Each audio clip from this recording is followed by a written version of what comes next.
demonstrating the jump squat. For this exercise, you're not going to need any weights. You're only going to be using your body weight. Now, before we start this exercise, if you have any knee problems or lower back problems, you're not going to want to participate. Make sure that you're wearing the appropriate shoes, a good pair of athletic shoes. In this exercise, we're going to be working our quadriceps, our hamstrings, and our glutes. Now, the good thing about that is that we're working some of the largest muscle groups of our body.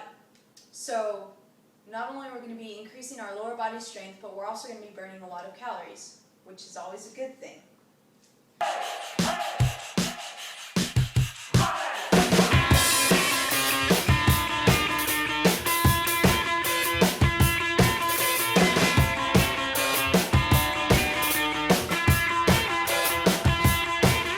To begin, we'll start with our feet a little wider than shoulder width apart. We're going to drop down into a deep squat position and have our fingertips touch the floor. Once we do that, we're going to explode up and reach for the sky. Some things to remember. You never want your knees to extend in front of your toes. A good way of making sure this doesn't happen is kicking your hips back a little bit, and when you drop down into that squatted position, make sure that you're really driving that weight down through your heels. So the exercise will look something like this.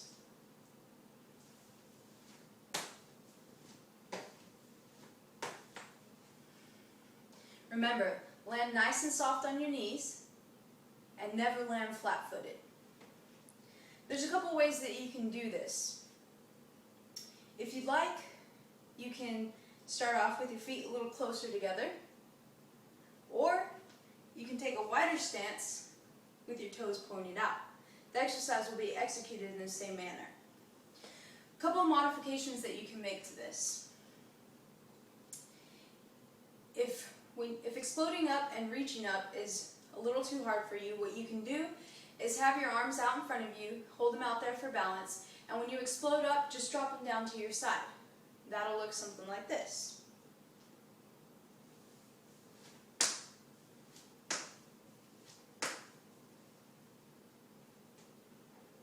Also, instead of taking your fingertips and touching the floor, you can always touch the tops of your shoes or your knees.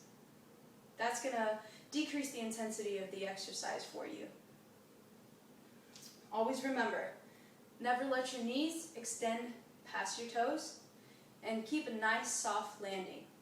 The good thing is that you can challenge yourself with this exercise. So try jumping a little higher. That is the jump squat.